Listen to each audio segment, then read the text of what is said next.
That's quite an introduction. And my reference here is to the orange cones that always seem to dot the Pennsylvania Turnpike.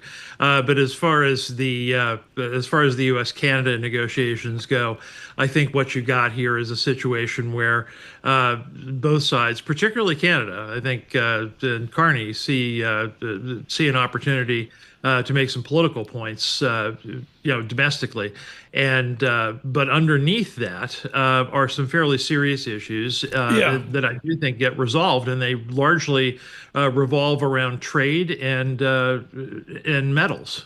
So those certainly get resolved, but it's going to take a little time. I like your optimism on this. Speaking of optimism, with us this morning, Alexis Christoforous. I want to switch gears and talk China, Terry, because today we found out that China says it is going to take, quote, all necessary measures to safeguard its interests. This is with regards to economic D-Day and Iran and what the U.S. is promising there in terms of beefed up sanctions. Sure. China has really thrown Tehran an economic lifeline as its biggest buyer of oil. Do we have to worry here? Is the biggest worry here that we really mess up the relationship with China? Good morning, Alexis. I think the biggest concern is that, frankly, is that the United States goes too far over its skis on trying to use its economic leverage to impose order on Iran, and at the same time kind of unleashes China in ways that the United States would rather not do.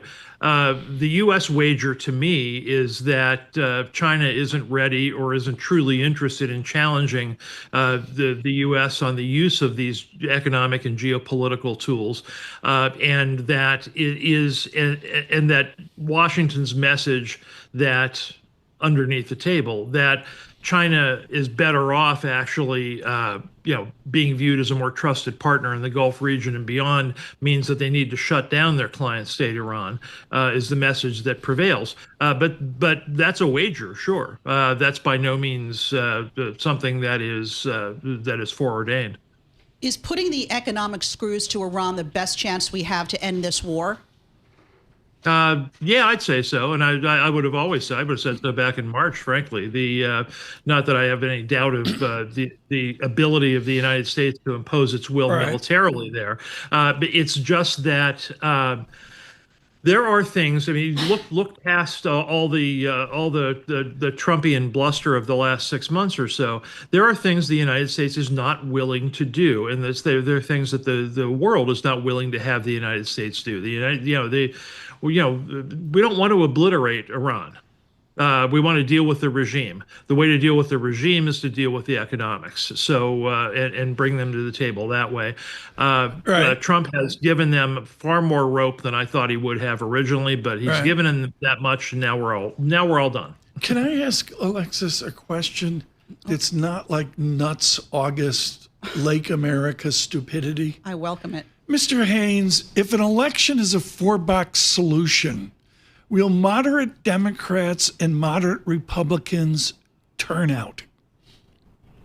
I think there is every effort to have them turn out, but I think they turn out. I think they do turn out. I think the Republican, you haven't seen the Republican machine crank up yet, but I do think they turn out. And frankly, I think in the races that matter, they turn out disproportionately for Republicans, as opposed to people like El Sayed, who is not going to, gain a lot of traction with centrist Democrats, and he's not going to gain traction with the more centrist Democratic establishment in Michigan either, who would secretly like to see him gone.